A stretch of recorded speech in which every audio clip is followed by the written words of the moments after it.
Hello, welcome back to the woods, welcome back to the channel.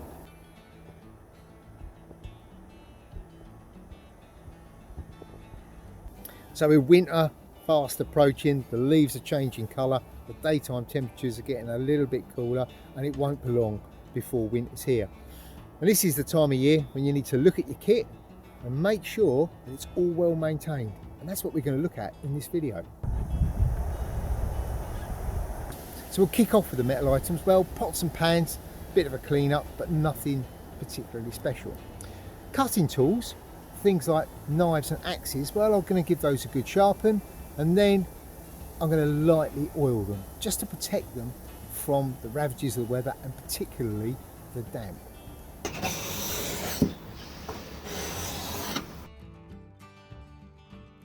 My next group of items are my leather items, and they're kind of connected to the metal items because knives come with sheaths, and so they require a little bit of polish to protect the leather, to put the oils back, but also to help keep the damp at bay. And the same applies for your axe. You have an axe mask, you apply a little bit of leather to it, but do other things like check the fastenings on it, particularly your press studs, etc. The last thing you want is your press studs going while you're out in the field, so check those fastenings over while you're polishing them.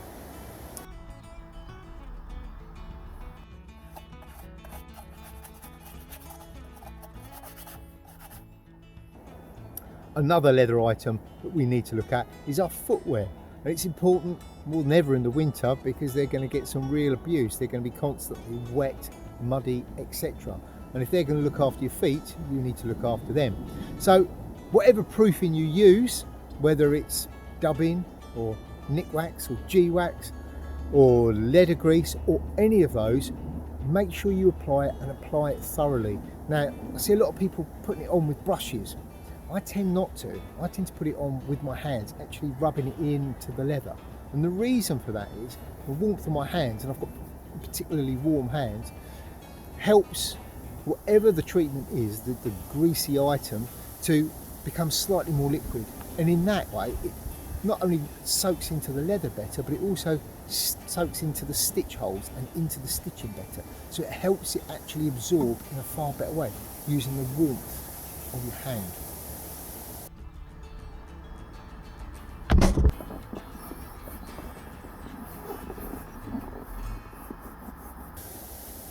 Once I've treated my leather items, the next thing I look at are my woolen items. So that's stuff like my woolly hat, my beanie that I use for sleeping, my one that I keep in the top of my rucksack for days when it's cold and I want to pull it on, stuff like my shirts or my outer wool garments.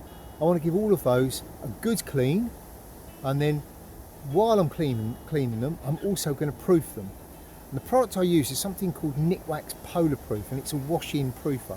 So you're not just proofing the outside, you're actually proofing the whole of the fabric. Not only does it help keep the weather at bay, but it also speeds up the drying time, and that's pretty important in the winter.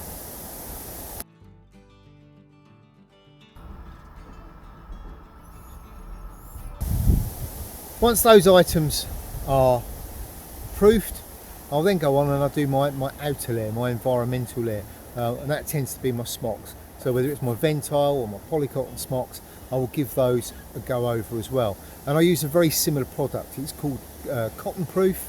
It's made by Nick Wax, and again, it's a wash-in proofer.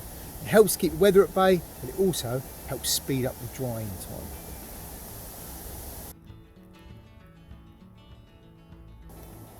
What also is very important is that we actually check over our clothing, our equipment, and the fixtures and fittings thereon. Things like zips. Are your zips working? Not only on your jackets and your trousers, but also on things like your sleeping bag, the pockets on your rucksack. On most of those, they have a chain link zip, and sometimes they can become a little bit stiff, and a trick that you can use is to use a graphite pencil, a normal pencil of a fairly soft grade, and just rub it along the zip, and it helps to dry lubricate the zip.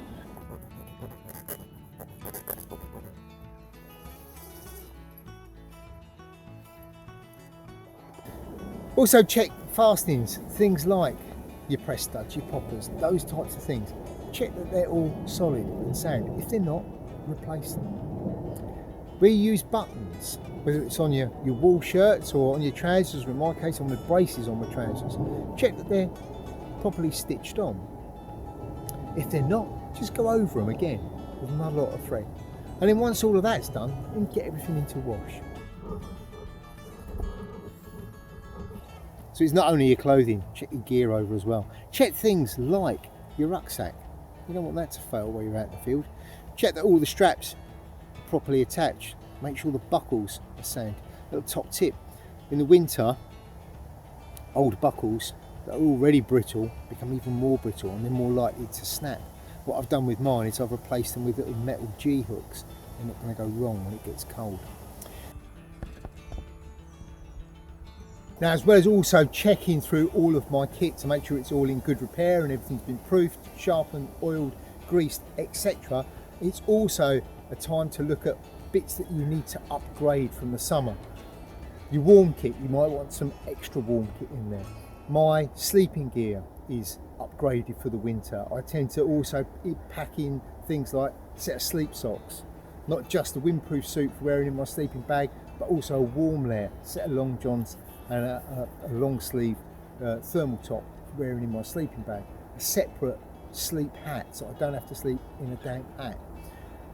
All of these are bits that I check through before packing into the bottom of my rucksack, ready for my next winter adventure. That extra warm layer, that extra sleeping gear.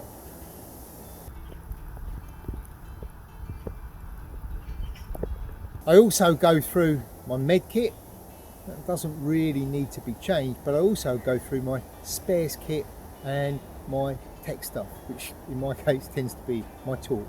I change the battery in my torch for a fresh one. I also change the batteries in my spare battery kit so that I know I've got fresh batteries in there. In the winter, days are shorter, nights are longer. I need my torch to work.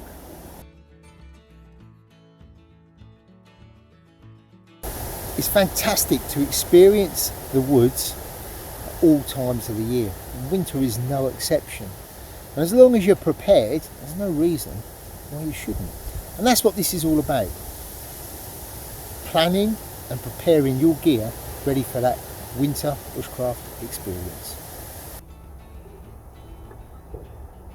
So there you go.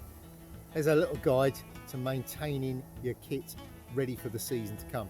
Don't be lazy in the next week or so. Get that kit maintained. If you like this video and you've enjoyed it, then remember, hit the like button. If you haven't already, subscribe to the channel. And you can also always follow me over on Instagram and Facebook. The links are down below. There's also a link down there to my Etsy shop. Pop over there. There's all sorts of gear you can buy over there. There's a couple of wood wizards. There's the legendary Greencraft mug. And of course, there is my little Greencraft patches. Show your support for the channel. Get yourself a patch. You can also, if you really want to show your support for the channel, whip over to my Patreon page. Again, there is a link down below.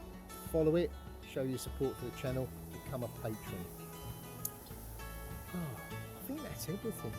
I've been Neil, and until next time, stay safe.